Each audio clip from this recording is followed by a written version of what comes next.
আমরা অতীতে খেয়াল করেছি যে বাজেট উপস্থাপনের আগে এবং বাজেট উপস্থাপনের পরে আগে পরে দুদিকতেই অনেক নিত্য প্রয়োজনীয় জিনিসের দাম হঠাৎ করে কোনো কারণ ছাড়া বেড়ে যেত।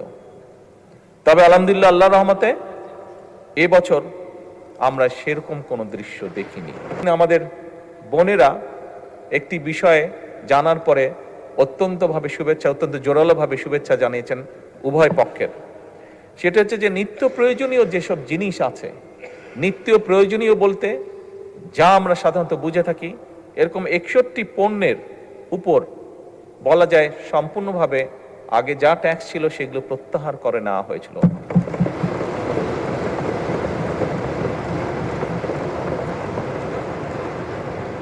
মাননীয় স্পিকার, এটি আমি